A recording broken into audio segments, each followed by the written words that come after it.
আসসালামু আলাইকুম, শুভেচ্ছা ও আমন্ত্রণ জানাচ্ছি দেশের এবং দেশের বাইরের সকল দর্শক শ্রোতাকে চ্যানেল আই সংবাদ আয়োজন নিয়ে বার্তা কক্ষে রয়েছি আহমেদ মেহেদী হাসান। সংবাদের শুরুতেই চলুন জেনে নেওয়া যাক ফ্রেশ ড্রিঙ্কিং ওয়াটার সংবাদ শিরোনাম। ৭৫-এর পর মুক্তিযুদ্ধের সব অর্জন মুছে ফেলার চেষ্টা হয়েছে বললেন প্রধানমন্ত্রী। ৯ ব্যক্তি ও ১ প্রতিষ্ঠানকে স্বাধীনতা পুরস্কার প্রদান। রোজিনার জামিন বিষয়ে আদেশ রোববার। কটূক্তির অভিযোগে সাংবাদিক বিক্ষোভ থেকে শিক্ষা উপমন্ত্রীকে ডিআরইউতে অবাঞ্ছিত ঘোষণা। রোজিনা ইসলামের ঘটনায় আন্তর্জাতিক মহলে জবাব দিতে হবে বললেন পররাষ্ট্রমন্ত্রী। নিরপেক্ষ তদন্ত কমিশন গঠনের উদ্যোগ।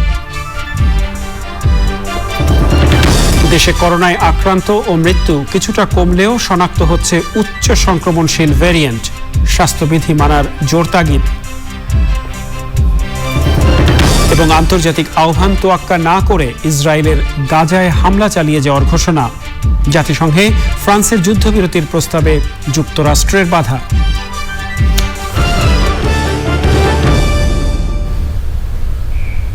এছাড়াও নিটল টাটা বিশেষ সংবাদে যা থাকছে।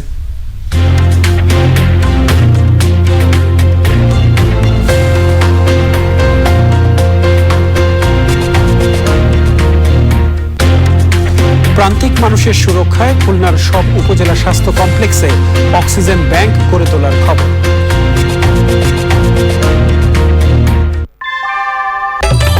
ঘরের চালের স্থায়ী সমাধান আনোয়ার সিমেন্ট শীট, সব সিজনেই ফিট। সংবাদ শিরোনামগুলো জানাচ্ছিলাম প্রিয় দর্শক। এখনকার সংবাদ আয়োজন একই সঙ্গে চ্যানেল আই অনলাইনের লাইভ টিভি এবং চ্যানেল আই অনলাইনের ভেরিফাইড ফেসবুক পেজ সরাসরি প্রচার হচ্ছে। যাওয়া যাক বিস্তারিত সংবাদে। ৭৫-এর পর মুক্তিযুদ্ধের সব অর্জন মুছে ফেলার চেষ্টা হয়েছে উল্লেখ করে প্রধানমন্ত্রী শেখ হাসিনা বলেছেন, স্বাধীন জাতির কিভাবে কেউ পরাজিত শক্তির পদলেহন করে তা বোধগম্য নয়। স্বাধীনতা পুরস্কার ২০২১ প্রদান অনুষ্ঠানে প্রধানমন্ত্রী বলেন, উন্নয়নশীল দেশ হিসেবে অর্জন ধরে রেখে সামনে এগিয়ে যেতে চান তিনি। নীলাদ্রি শেখরের রিপোর্ট। জাতীয় পর্যায়ে গৌরবোজ্জ্বল ও কৃতিত্বপূর্ণ অবদানের স্বীকৃতি হিসেবে এবছর ৯ ব্যক্তি ও ১ প্রতিষ্ঠানকে স্বাধীনতা পুরস্কার ২০২১-এ ভূষিত করা হয়েছে।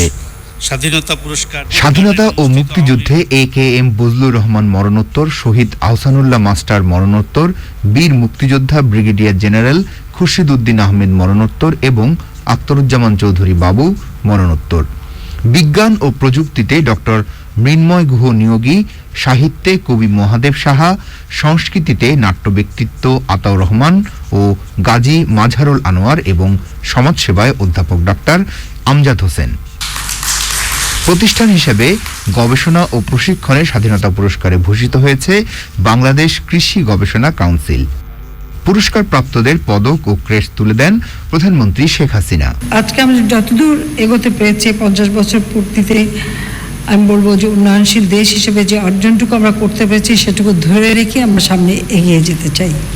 আমি এটাই চাই যে আপনাদের পদাঙ্ক অনুসরণ করে আমাদের প্রজন্মের পর প্রজন্ম তারা দেশপ্রেমে উদ্বুদ্ধ হবে। স্ব কর্মস্থানে তারা নিশ্চয়ই তাদের মেধা মননের যোগ্য একটা অবস্থান করে নেবে এবং দেশ ও জাতির জন্য তারা কিছু অবদান রেখে যাবে, যে অন্তত আপনাদের কাছ থেকে তারা উৎসাহ পাবে দেশের জন্য, জাতির জন্য বা জাতির কল্যাণের জন্য কাজ করতে। অনুষ্ঠানে প্রধানমন্ত্রী বলেন, ৭৫-এর পর মুক্তিযুদ্ধের চেতনা ও মুক্তিযোদ্ধাদের অবমাননা করা হয়েছে। যে সেই দিন জাতির পিতার ডাকে যারা অস্ত্র তুলে নিয়ে যুদ্ধ করেছিলেন, তারা যদি সেই সাহসটা না দেখাতেন তাহলে কি আমরা স্বাধীনতা পেতাম? হয়তো সব ব্যর্থ হয়ে যেত। যদিও ৭৫-১৫ই আগস্টের পর আমাদের সেই মুক্তিযুদ্ধের সকল অর্জনকে ব্যর্থ করে দেওয়ার প্রচেষ্টা চালানো হয়েছে। জাতির পিতার নাম ইতিহাস থেকে মুছে ফেলা হয়েছিল। আমি জানি না একটা স্বাধীন জাতির বা স্বাধীন দেশের নাগরিক যারা মুক্তিযুদ্ধ করে দেশ স্বাধীন করে, তারা কীভাবে আবার পরাজিত শক্তির পদলেহন করতে পারে, এটা আমি ভাবতেও পারি না। কিন্তু সেই অবস্থায় বাংলাদেশকে কিন্তু নিয়ে যাওয়া হয়েছিল। বিভিন্ন ক্ষেত্রে অবদানের স্বীকৃতিতে ১৯৭৭ সাল থেকে প্রতি বছর স্বাধীনতা পুরস্কার দিয়ে আসছে সরকার। Niladri Shekhar, channel I, Dhaka. Official secrets আইনের মামলায় প্রথম আলোর সিনিয়র রিপোর্টার রোজিনা ইসলামের জামিন বিষয়ে রোববার আদেশের দিন ঠিক করেছেন আদালত। ওই আদেশে ন্যায় বিচার পাওয়ার আশা করেছেন রোজিনার পরিবার। মামলার তদন্তে কোনো চাপ নেই দাবি করে সুষ্ঠু তদন্তের আশ্বাস দিয়েছেন গোয়েন্দা কর্মকর্তারা। শাকির আদনানের রিপোর্ট। প্রথম আলোর অনুসন্ধানে সিনিয়র রিপোর্টার রোজিনা ইসলামের বিরুদ্ধে স্বাস্থ্য সেবা বিভাগের করা অফিসিয়াল সিক্রেটস আইনের মামলায় বৃহস্পতিবার জামিন শুনানির দিন ঠিক করেছিলেন আদালত। এদিন রোজিনা ইসলামকে গাজীপুরের কাশিমপুর কারাগার থেকে আদালতে হাজির করা হয়নি। ভার্চুয়াল আদালত সকাল 10টায় শুরুর কথা থাকলেও যান্ত্রিক জটিলতার কারণে তা দুপুর 1টার দিকে শুরু হয়। রাষ্ট্রপক্ষ ও রোজিনার আইনজীবীদের ঘণ্টাব্যাপী যুক্তিতর্ক ও বক্তব্য শেষে রোববার আদেশের দিন ঠিক করেন বিচারক। আদেশে উল্লেখ করেছেন যে আমরা রাষ্ট্রপক্ষ থেকে এই আসামির স্বীকারোক্তির যে ভিডিও চিত্র আছে আমরা সেটা বিজ্ঞ আদালতে উপস্থাপন করব এবং সেই ভিডিও ফুটেজ উপস্থাপন করার আলোকেই উনি আগামী রোববারের জন্য এই মামলার পূর্ণাঙ্গ আদেশের জন্য দিন ধার্য করেছেন। এই আসামির বিরুদ্ধে গুপ্তচর বৃত্তির কোনো অভিযোগ এজাহারের বর্ণনায় নাই। দ্বিতীয়ত সেকশন 5 কোট করে আমি বলেছি বাংলাদেশের নিরাপত্তার স্বার্থের পরিপন্থী, স্টেটের স্বার্থের পরিপন্থী কাউকে আমি কমিউনিকেট করব, এই জাতীয় কোনো অভিযোগ এই এজাহারের অভ্যন্তরে এজাহারের গর্ভে নাই। রোজিনা জামিন পাবেন বলে আশা করছেন তার পরিবারের সদস্যরা। বাংলাদেশের যে প্রচলিত আইন, এই আইনের প্রতি আমরা শ্রদ্ধাশীল এখনো আছি, আশায় আছি যে আমরা ন্যায় বিচার পাবো। শাহবাগ থানার ওই মামলা তদন্তের দায়িত্ব পেয়েছে গোয়েন্দা পুলিশ। তদন্ত হচ্ছে যে একটা বিষয়কে অন্যান্য ফ্যাক্ট ইস্যুকে অন্যান্য ফ্যাক্ট দ্বারা প্রুভড অথবা ডিসপ্রুভ করা, আমরা সেটাই করব। এখানে কোনো চাপের কোনো বিষয় নেই। মামলা তদন্তের গতিতে চলবে। সরকারি গুরুত্বপূর্ণ নথি চুরির অভিযোগ এনে রোজিনা ইসলামকে হেনস্থা করে সচিবালয়ে প্রায় 5 ঘন্টা আটকে রাখার পর সোমবার রাতে তাকে পুলিশের কাছে হস্তান্তর করে স্বাস্থ্য সেবা বিভাগ। Shakir Adnan, channel I, Dhaka. কারাবন্দী সাংবাদিক রোজিনা ইসলামের মুক্তির দাবিতে বৃহস্পতিবারও বিক্ষোভ সমাবেশ করেছেন সাংবাদিকরা। অফিসিয়াল সিক্রেটস অ্যাক্ট বাতিল ও সাংবাদিক সুরক্ষা আইন প্রণয়নের দাবি জানান তারা। রোজিনা ইসলামকে হেনস্থার ঘটনায় আমলাদের বাদ দিয়ে কমিটি গঠন করে নিরপেক্ষ তদন্তের দাবি জানান সাংবাদিক সহ সংহতি জানানো বিভিন্ন শ্রেণী পেশার মানুষ। সামাজিক যোগাযোগ মাধ্যমে কটূক্তি করার অভিযোগে শিক্ষা উপমন্ত্রীকে অবাঞ্ছিত ঘোষণা করেছে ডিআরইউ। লায়লা নওশিনের রিপোর্ট। সাংবাদিক রোজিনা ইসলামের মুক্তির দাবিতে জাতীয় প্রেস ক্লাবে সকাল থেকেই বিক্ষোভ ও মানববন্ধন করে ঢাকা সাংবাদিক ইউনিয়ন সহ সাংবাদিকদের বেশ কিছু সংগঠন। এ সময় তারা মামলা প্রত্যাহার ও রোজিনা ইসলামকে হেনস্থাকারীদের শাস্তির দাবি জানান। বিক্ষুব্ধ সাংবাদিকরা স্বাস্থ্য মন্ত্রণালয়ের দুর্নীতির অনুসন্ধান করতে সংশ্লিষ্ট দপ্তরের প্রতি আহ্বান জানান। সাংবাদিক সুরক্ষা আইন প্রণয়নেরও দাবি জানান তারা। জনগণের সম্পত্তি তিনি তাদের কাছে যে গোপন করে রেখেছিলেন সেই গোপন তথ্যটি নিয়ে এসে জনগণের কাছে উপহার দেওয়ার জন্য তিনি গিয়েছিলেন। সাংবাদিকদেরকে যারা অপমান করতে চায় আমরা তাদের মুখোশ উন্মোচিত করব। জার্নালিস্ট প্রোটেকশন ল পৃথিবীর বহু দেশে আছে, এটি যদি আপনারা চান আমরা সহায়তা করব। সাংবাদিকদের বিশেষ পেশা মানুষ হিসেবে তাদের জন্য আমরা সাংবাদিক সুরক্ষা আইন চাই। 6 ঘন্টা কেন নির্যাতন করা হলো সেই বিচার আমরা এই সমাবেশ থেকে আমরা সম্মিলিতভাবে দাবি জানাচ্ছি, এর বিচার করতে হবে। আর আমরা আশা করি যে আইনে রোজিনা ইসলাম আটক হয়েছেন, আমি অনেক আইনজীবীর সঙ্গে কথা বলেছি, তারা বলছেন এটা কোনো মামলাই হতে পারে না। বিক্ষোভ ও প্রতিবাদ কর্মসূচি করেছে ঢাকা রিপোর্টার্স ইউনিটি ডিআরইউ। সামাজিক যোগাযোগ মাধ্যমে কটূক্তি করার অভিযোগে শিক্ষা উপমন্ত্রীকে ডিআরইউতে অবাঞ্ছিত ঘোষণা করেছে সংগঠনটি। বলেছে স্বাস্থ্য মন্ত্রণালয়ের দুর্নীতি নিয়ে রিপোর্টারদের আরও বেশি অনুসন্ধানী প্রতিবেদন করতে হবে। ঢাকা রিপোর্টার্স ইউনিটির বর্তমান কার্যনির্বাহী কমিটি যতদিন দায়িত্ব পালন করবে, এই শিক্ষা উপমন্ত্রী ঢাকা রিপোর্টার্স ইউনিটিতে কোনো ধরনের প্রোগ্রামে আসতে পারবে না। আমরা তাকে অবাঞ্ছিত ঘোষণা করব এবং এইখানে ঢাকা রিপোর্টার্স ইউনিটিতে অন্য যাদের সামাজিক প্রোগ্রাম হয় সেই কোনো অনুষ্ঠানে যদি অতিথি হিসাবে শিক্ষা উপমন্ত্রীকে রাখা হয়, আমরা তাদেরকে হল ভাড়াও দেব না। 100 বছরের পুরনো অফিসিয়াল সিক্রেটস অ্যাক্টের সমালোচনা করে এ ধরনের আইন বাতিলেরও দাবি জানান সাংবাদিক নেতারা। এসব দাবিতে আন্দোলন কর্মসূচি চালিয়ে যাওয়ারও ঘোষণা দেয় সংগঠনগুলো। রোজিনার সাথে নাট্যযাত্রা ব্যানারে রাজধানীতে পথযাত্রা করে নাট্য সংগঠন প্রাচ্যনাট। 2 কিলোমিটারের এই নাট্যযাত্রায় সাম্প্রতিক বিভিন্ন দুর্নীতির চিত্র তুলে ধরা হয়। আমি চাইলে আপনাকে যাবজ্জীবন কারাদণ্ড দিতে পারি। Naila Nowshin, channel I, Dhaka. প্রথম আলোর সিনিয়র সাংবাদিক রোজিনা ইসলামের নিঃশর্ত মুক্তি ও তাকে হেনস্থাকারীদের শাস্তির দাবিতে বিভিন্ন জেলায় মানববন্ধন ও প্রতিবাদ সমাবেশ হয়েছে। প্রতিনিধিদের পাঠানো তথ্য ও ভিডিও চিত্রে সাদিয়া ওমরের রিপোর্ট। সাংবাদিক রোজিনা ইসলামের নিঃশর্ত মুক্তির দাবিতে খুলনায় শিববাড়ি মোড় ও খুলনা প্রেস ক্লাব প্রাঙ্গণে মানববন্ধন করেছেন সাংবাদিক ও সাংস্কৃতিক সহ বিভিন্ন সংগঠনের নেতারা। সে সময় তারা স্বাস্থ্য মন্ত্রণালয়ের দুর্নীতিবাজ কর্মকর্তাদের দৃষ্টান্তমূলক শাস্তি দাবি করেন। রোজিনা ইসলামের মামলা প্রত্যাহার এবং নিঃশর্ত মুক্তির দাবিতে নরসিংদী প্রেস ক্লাবের সামনে মানববন্ধন করেন বিভিন্ন প্রিন্ট ও ইলেকট্রনিক মিডিয়ার সাংবাদিকরা। পাবনার ঈশ্বরদী রেলগেটে মানববন্ধন ও প্রতিবাদ সমাবেশে অংশ নেন বিভিন্ন সাংবাদিক, সাংস্কৃতিক ও সামাজিক সংগঠনের নেতাকর্মীরা। জ্যেষ্ঠ প্রতিবেদক রোজিনা ইসলামকে হেনস্থা, গ্রেপ্তারের প্রতিবাদ ও তার নিঃশর্ত মুক্তির দাবিতে রাজশাহীতে মানববন্ধন করেছে রাজশাহী প্রেস ক্লাব ও বাংলাদেশ ফটো জার্নালিস্ট অ্যাসোসিয়েশন। কর্মসূচিতে বিভিন্ন পেশাজীবী সংগঠনের নেতাকর্মীরা বক্তৃতা করেন। গোপালগঞ্জ প্রেস ক্লাবের সামনে মানববন্ধন করেছেন সাংবাদিকরা। স্বাস্থ্য বিভাগের যে কর্মকর্তারা দুর্নীতির সাথে জড়িত তাদের বিরুদ্ধে ব্যবস্থা না নিলে কঠোর কর্মসূচির হুঁশিয়ারি দেন তারা। শেরপুর প্রেস ক্লাবের উদ্যোগে মানববন্ধন কর্মসূচি হয়েছে। কুড়িগ্রামের নাগেশ্বরী বাসস্ট্যান্ডে মানববন্ধন করে Nageshwari press club. Feni press ক্লাবের সভাপতি দিলদার হোসেন স্বপনের সভাপতিত্বে ট্রাঙ্ক রোডে শহীদ মিনার প্রাঙ্গণে মানববন্ধন ও প্রতিবাদ সমাবেশ হয়েছে। একই দাবিতে গাইবান্ধায় বিক্ষোভ সমাবেশ ও মিছিল করেছে বাসদ মার্ক্সবাদী দল গাইবান্ধা জেলা শাখা। বগুড়া সাংবাদিক ইউনিয়নের উদ্যোগে প্রতিবাদ সমাবেশ হয়েছে। দৈনিক প্রথম আলোর জ্যেষ্ঠ সাংবাদিক রোজিনা ইসলামের নিঃশর্ত মুক্তি সহ সুষ্ঠু তদন্তের মাধ্যমে দোষীদের দৃষ্টান্তমূলক বিচারের দাবিতে মানববন্ধন কর্মসূচি ও প্রধানমন্ত্রী বরাবর স্মারকলিপি দিয়েছে শরীয়তপুর প্রেস ক্লাব। রোজিনা ইসলামের মুক্তির দাবিতে মানববন্ধন হয়েছে ঝালকাঠিতেও। গণমাধ্যম কর্মীদের তথ্য পাওয়ার অধিকার নিশ্চিত করা ও কালো আইন বাতিলের দাবিতে সমাবেশ করেছে জামালপুর প্রেস ক্লাব। জেলা প্রেস ক্লাবের আয়োজনে মানববন্ধন হয়েছে হবিগঞ্জে। সভাপতিত্ব করেন প্রেস ক্লাব সভাপতি চৌধুরী মোহাম্মদ ফরিয়াদ।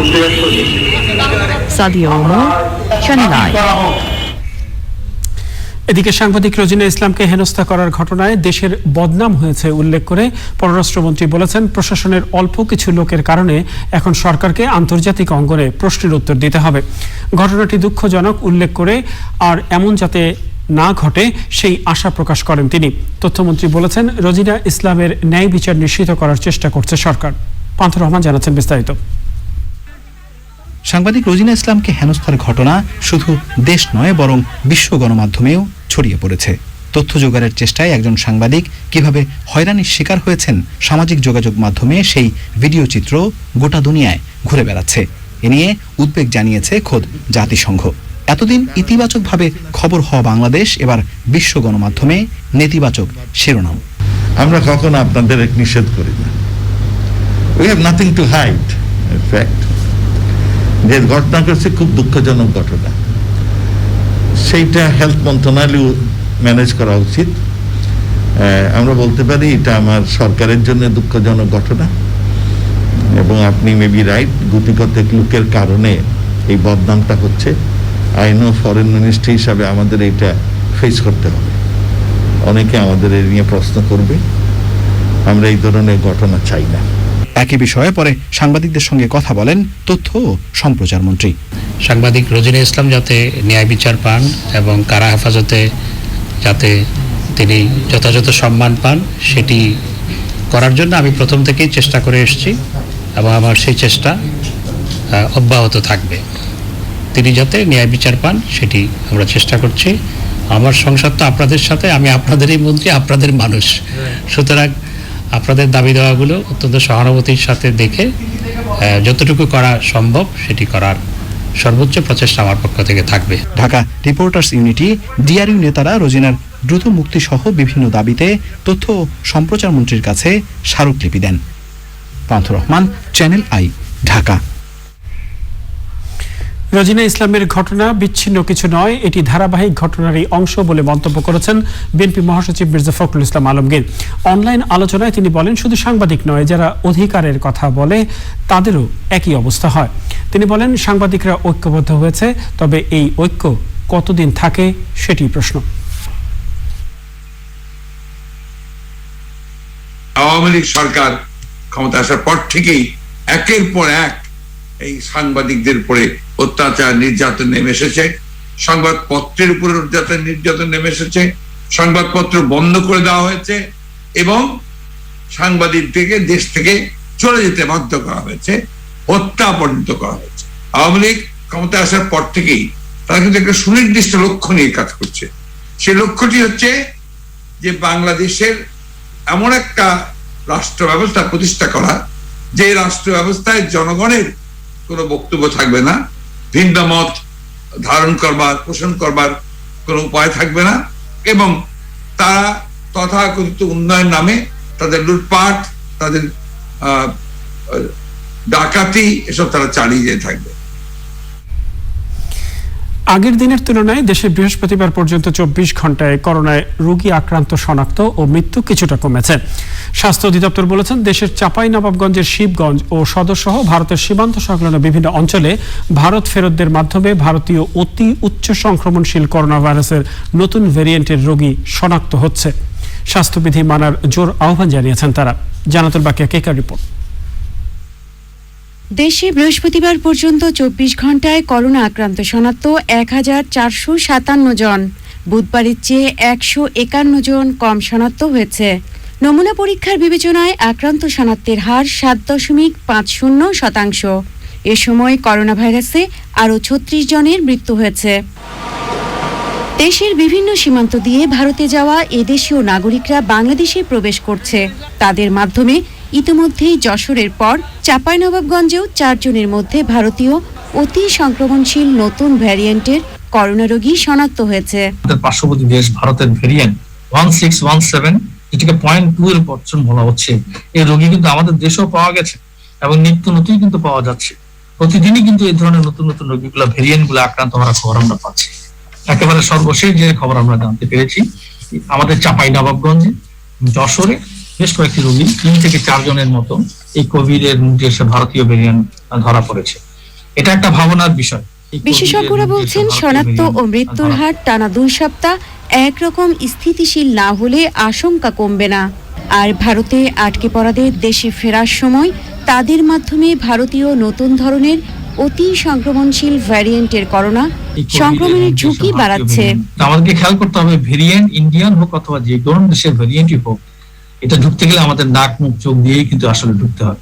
সুতরাং আপনি যদি ঠিকভাবে মাস্ক পরেন, দূরত্ব মেনটেন করেন, পৃথিবীর যত ভয়ঙ্কর ভ্যারিয়েন্টই হোক, এত বেশি ভয় পাওয়ার কোনো কারণ থাকবে না। স্বাস্থ্যবিধি মেনে চললেই কিন্তু আসলে আপনি ভালো মতো প্রোটেকশন পাবেন। এই অবস্থায় ভারতীয় নতুন ধরনের অতি সংক্রমণশীল ভ্যারিয়েন্ট থেকে রক্ষায় সীমান্ত জেলাগুলোতে কঠোর নজরদারি এবং প্রাতিষ্ঠানিক কোয়ারেন্টাইন নিশ্চিত করার বিকল্প নেই বলছে স্বাস্থ্য অধিদপ্তর। জানাতুল বাকিয়া কেকা, চ্যানেল আই, ঢাকা। জাতিসংঘ, ইউরোপীয় ইউনিয়ন ও ওআইসি সহ বিভিন্ন আন্তর্জাতিক সংস্থা এবং বিশ্ব নেতাদের যুদ্ধবিরতির আহ্বান উপেক্ষা করে ফিলিস্তিনি হামলা চালিয়ে যাচ্ছে ইসরায়েল। ইসরায়েল ও হামাসের মধ্যে যুদ্ধবিরতি বিষয়ে জাতিসংঘ নিরাপত্তা কাউন্সিলে ফ্রান্সের খসড়া প্রস্তাবের বিরোধিতা করেছে যুক্তরাষ্ট্র। এদিকে ইসরায়েলি বিমান হামলায় এখন পর্যন্ত 230 ফিলিস্তিনির মৃত্যু হয়েছে। এর মধ্যে নারী ও শিশু রয়েছে 100-এরও বেশি। গাজা থেকে ছোড়া রকেটের আঘাতে 2 শিশু সহ 12 ইসরায়েলি নিহত হয়েছে। ইফতেখার উদ্দিনের রিপোর্ট। গাজায় হামাসের অবকাঠামো লক্ষ্য করে বৃহস্পতিবার সকালে 100-এরও বেশি বিমান হামলা চালিয়েছে ইসরায়েল। জবাবে ইসরায়েলকে লক্ষ্য করে গাজা থেকেও রকেট ছোড়া হয়েছে। গাজায় চলমান হামলা বন্ধে ইসরায়েলের প্রধানমন্ত্রী বেনিয়ামিন নেতানিয়াহুর ওপর চাপ বাড়িয়ে যুদ্ধবিরতি চেয়েছেন মার্কিন প্রেসিডেন্ট জো বাইডেন। তবে বাইডেনের ফোনের পর ভিডিও বার্তায় হামলা চালিয়ে যাওয়ার ঘোষণা দেন নেতানিয়াহু। ইসরায়েল ও হামাসের মধ্যে যুদ্ধবিরতি বিষয়ক একটি খসড়া প্রস্তাব জাতিসংঘের নিরাপত্তা কাউন্সিলে উত্থাপন করেছে ফ্রান্স, তবে এর বিরোধিতা করেছে যুক্তরাষ্ট্র। জাতিসংঘে যুক্তরাষ্ট্রের মুখপাত্র জানিয়েছেন, যুদ্ধ থামাতে বাইডেন চেষ্টা করছেন, এখন কোনো বিবৃতি দিলে তা এই চেষ্টায় বাধা পেতে পারে। অন্য কূটনীতিকরা জানিয়েছেন, নিরাপত্তা পরিষদের 15 দেশের মধ্যে যুক্তরাষ্ট্র ছাড়া সবাই ফ্রান্সের প্রস্তাবে একমত হয়েছিল। যুক্তরাষ্ট্র, রাশিয়া, চীন সহ বিশ্বের বিভিন্ন দেশের রাষ্ট্রদূতদের সঙ্গে বৈঠকেও দেশে শান্তি ফিরে না আসা পর্যন্ত হামলা অব্যাহত রাখার কথা জানিয়েছে ইসরায়েল। হামলা বন্ধে অতি তাড়াতাড়ি যুদ্ধবিরতির আহ্বান জানিয়েছে যুক্তরাষ্ট্রের 28 সিনেটর। প্যালেস্টাইনের আবাসিক এলাকায় বিমান হামলা চালানোকে যুদ্ধাপরাধের সাথে তুলনা করেছে অ্যামনেস্টি ইন্টারন্যাশনাল। গাজায় প্রায় 450 বাড়িঘর ধ্বংস এবং 52,000-এর বেশি মানুষ ঘরহারা হয়েছেন বলে জানিয়েছে জাতিসংঘের শরণার্থী বিষয়ক সংস্থা। 6টি হাসপাতাল, 9টি প্রাথমিক স্বাস্থ্যসেবা কেন্দ্র সহ প্রায় 450 বাড়িঘর ধ্বংস হয়েছে। হামলার ঘরবাড়ি হারানোদের মধ্যে 47,000 মানুষ জাতিসংঘ পরিচালিত 58টি স্কুলে আশ্রয় নিয়েছে বলেও জানিয়েছে সংস্থাটি। Iftekhar Uddin, channel I. প্রিয় দর্শক, সময় হলো অশোক লীলান ইফাত অটচ বিরতি নেবার। আর বিরতির পরে আরো যা নিয়ে ফিরছি। রাজস্থানে ব্ল্যাক ফাঙ্গাসকে মহামারী ঘোষণা। করোনার ভারতীয় ধরন শনাক্তের পর সাইপ্রাসে একদিনের রেকর্ড মৃত্যু।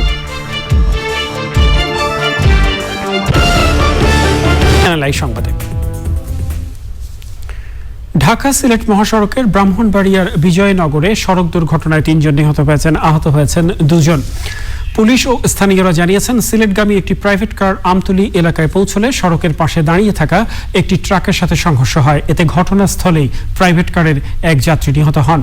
আহতদের উদ্ধার করে হবিগঞ্জের মাধবপুর স্বাস্থ্য কমপ্লেক্সে নেওয়া হলে সেখানে আরও 2 জন মারা যান। নিহতদের পরিচয় জানা যায়নি।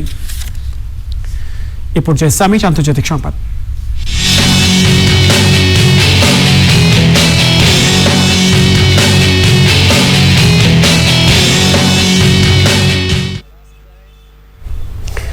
ভারতে ধরা পড়া ব্ল্যাক ফাঙ্গাসকে মহামারী হিসেবে ঘোষণা করেছে রাজস্থান। মহারাষ্ট্র, গুজরাট ও দিল্লিতেও এই ছত্রাকের সংক্রমণ দেখা দিয়েছে। গঙ্গা নদীতে ভাসমান কিংবা নদী তীরের বালিতে চাপা পড়া অবস্থায় পাওয়া যাচ্ছে শত শত মরদেহ। এদিকে করোনায় ভারতীয় ধরন শনাক্তের পর সাইপ্রাসে একদিনের রেকর্ড মৃত্যু হয়েছে। মডার্না ও ফাইজার বায়োএনটেকের টিকা ভারতের নতুন ধরনের বিরুদ্ধে সুরক্ষা দিতে সক্ষম বলে জানিয়েছে যুক্তরাষ্ট্রের শীর্ষ সংক্রামক রোগ বিশেষজ্ঞ অ্যান্থনি ফাউচি। করোনার টিকা গ্রহণকারী আমেরিকান এবং অন্যান্যদের জন্য সীমান্ত খোলার প্রাথমিক সিদ্ধান্ত নিয়েছে ইউরোপীয় ইউনিয়ন, তবে টিকাটি ইইউ অনুমোদিত হতে হবে বলে শর্ত দেওয়া হয়েছে। ভারতে ঘূর্ণিঝড় তাউক্তির কবলে পড়ে ডুবে যাওয়া বার্জের নিখোঁজ ক্রুদের মধ্যে 37 জনের মরদেহ উদ্ধার করা হয়েছে। সোমবার মুম্বাই উপকূলে 261 জন ক্রু নিয়ে বার্জটি ডুবে যায়। তাদের মধ্যে এখনো 38 ক্রু নিখোঁজ রয়েছেন। তাদের খোঁজে ভারতীয় নৌবাহিনীর উদ্ধারকারী জাহাজ এবং হেলিকপ্টার কাজ করছে। ডুবে যাওয়া বার্জটি ভারতের তেল ও প্রাকৃতিক গ্যাস কর্পোরেশনের মালিকানাধীন। ঘূর্ণিঝড়ের সময় উপকূলে নোঙর করা এসব বার্জ সাগরে ভেসে যায়। ঘূর্ণিঝড় তৌক্তির আঘাতে আরও 3টি বাণিজ্যিক বার্জ প্রায় 700 লোক নিয়ে সাগরে আটকা পড়ে। ভাসতে থাকা ওই বার্জগুলোর ক্রুদের উদ্ধারে 3টি যুদ্ধজাহাজ পাঠানো হয়েছে। যুক্তরাষ্ট্রের ক্যাপিটাল হিলে হামলার ঘটনা তদন্তে স্বাধীন কমিশন গঠনের প্রস্তাব হাউস অব রিপ্রেজেন্টেটিভসে পাশ হয়েছে। কমিশন গঠনের পক্ষে 252টি এবং বিপক্ষে 175টি ভোট পড়েছে। তদন্ত কমিশন গঠনের পক্ষে 35 জন রিপাবলিকান ভোট দিয়েছেন। এর আগে সাবেক মার্কিন প্রেসিডেন্ট ডোনাল্ড ট্রাম্পকে অভিশংসনে ভোট দেওয়া 10 রিপাবলিকান সিনেটর এবারও কমিশন গঠনের পক্ষে ভোট দিয়েছেন। বিলটি এরপর সিনেটে যাবে, সেখানেই এ বিষয়ে চূড়ান্ত সিদ্ধান্ত হবে। ডোনাল্ড ট্রাম্পের মেয়াদের শেষ দিকে 6 জানুয়ারি ক্যাপিটাল হিলে হামলায় 5 জনের মৃত্যু হয়। এবার নিটল টাটা বিশেষ সংবাদ।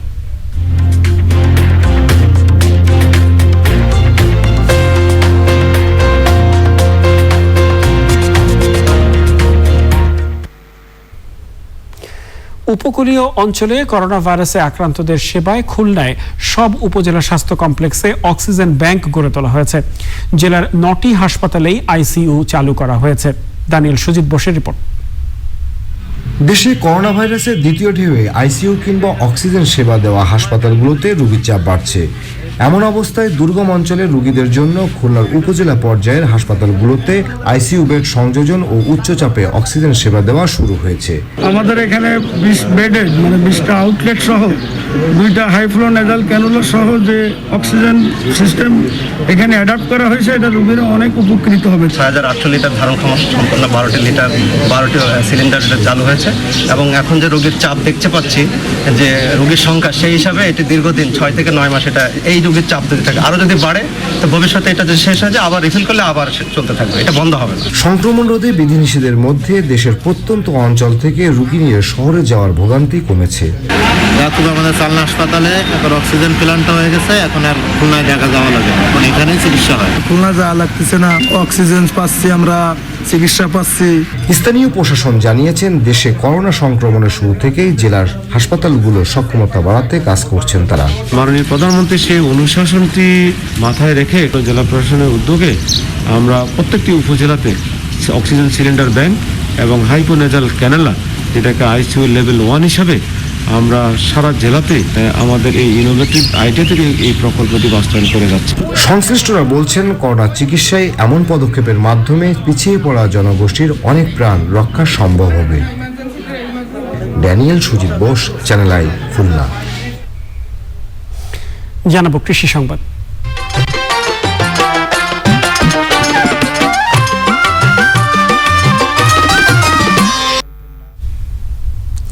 লক্ষ্মীপুরের মেঘনা নদীতে অবাধে চলছে বাগদা চিংড়ির রেণু পোনা আহরণ। এতে ধ্বংস হচ্ছে সামুদ্রিক বিভিন্ন প্রজাতির মাছ ও অন্যান্য প্রাণী।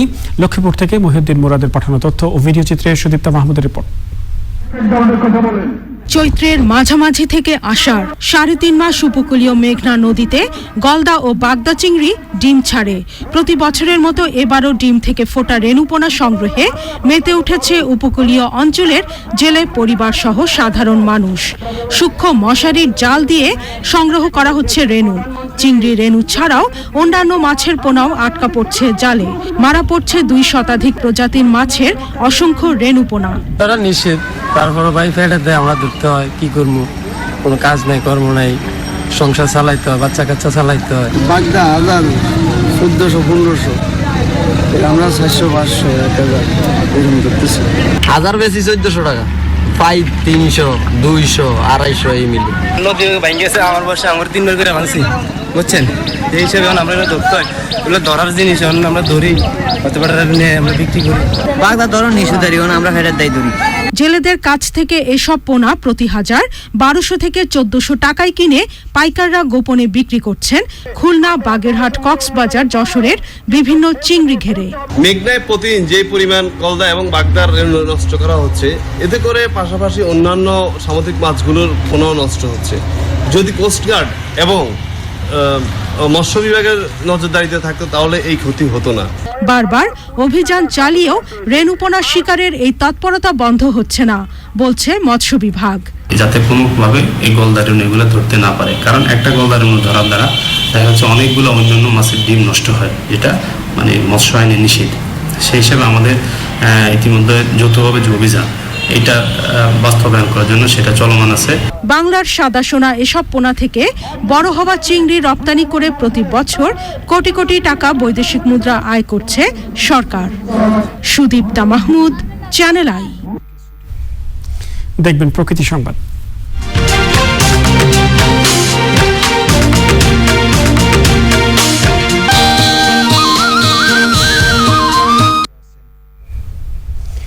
গুজরাট ভারতের সর্বপশ্চিমের রাজ্য। আয়তনের দিক থেকে ভারতের 5ম বৃহত্তম এই রাজ্য ঐতিহাসিক ও অর্থনৈতিক দিক থেকে যেমন গুরুত্বপূর্ণ, তেমনি গুজরাটের বৈচিত্র্যময় প্রাকৃতিক পরিবেশ ও জীববৈচিত্র্য এখানকার বিশেষ আকর্ষণ হিসেবে কাজ করে। প্রকৃতি সংবাদে দেখুন গুজরাটের প্রকৃতি ও জীববৈচিত্র্য নিয়ে শিহাব খালেদিনের বিশেষ প্রতিবেদন।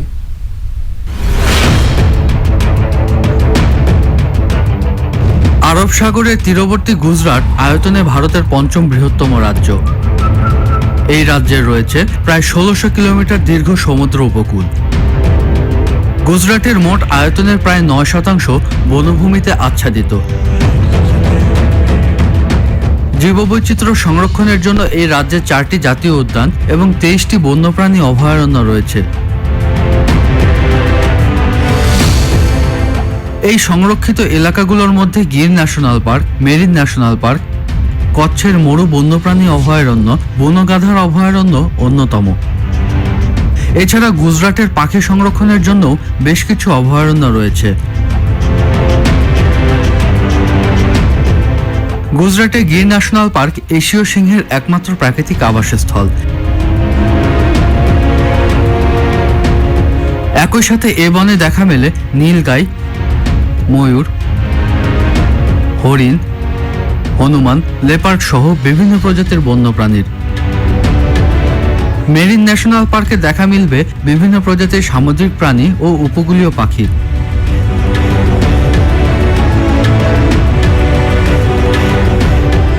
ভারতের বৃহত্তম বন্যপ্রাণী অভয়ারণ্যগুলোর মধ্যে একটি কচ্ছের রণ।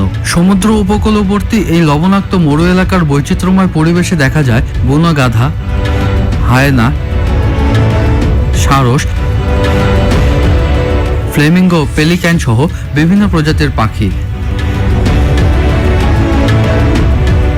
গুজরাটের অনন্য প্রাকৃতিক পরিবেশ ও জীববৈচিত্র্য সংরক্ষণে গ্রহণ করা হয়েছে কার্যকরী উদ্যোগ। আর পরিবেশ বান্ধব পর্যটনের মাধ্যমে ভ্রমণ পিয়াসী মানুষ উপভোগ করতে পারছে গুজরাটের প্রাকৃতিক সৌন্দর্য।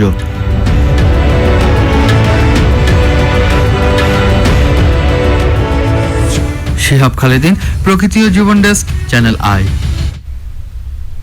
প্রিয় দর্শক, গুজরাটের জীববৈচিত্র্য নিয়ে বিশেষ অনুষ্ঠান অ্যাডভেঞ্চার ইন গুজরাট দেখবেন আজ রাত 11:30 চ্যানেল আইতে। যাওয়া যাক পপুলার লাইফ ইন্স্যুরেন্স বাণিজ্য সংবাদে।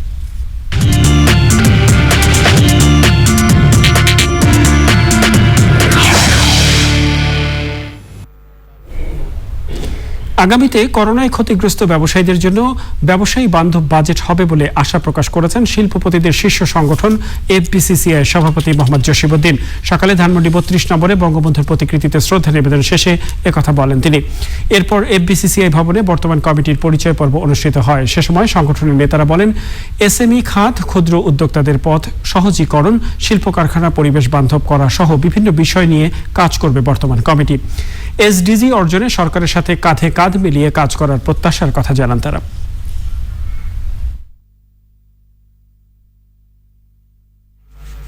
এসডিজিটা করতে হলে ব্যবসায়ীদের অনেক পার্টিসিপেশন দরকার। এখানে কর্মসংস্থান সৃষ্টি করতে হবে, আমাদের পরিবেশ বান্ধব ইন্ডাস্ট্রি করতে হবে। অনেকগুলি 17টা ধাপ আছে, তার মধ্যে ব্যবসায়ীদের এরিয়াটা অনেক বড়। এফবিসিসি হচ্ছে আমাদের প্ল্যাটফর্ম, যেখান থেকে আমরা পলিসি লেভেলে কাজ করব, যেখানে আমরা সরকারের যে উদ্যোগগুলি আছে এগুলি বাস্তবায়ন করার জন্য বাস্তবায়নযোগ্য যে সকল পলিসি করতে হবে সেই। প্রিয় দর্শক, সময় হলো আবারও অশোক লীলান ইফাত অটোজ বিরতি নেবার। আর বিরতির পর্যায়ে থাকছে শ্রীলঙ্কা সিরিজের প্রথম 2 ওয়ানডের জন্য 15 সদস্যের দল ঘোষণা। প্রস্তুতি ম্যাচে মাহমুদুল্লাহর সবুজ দলকে হারালো তামিমের লাল দল।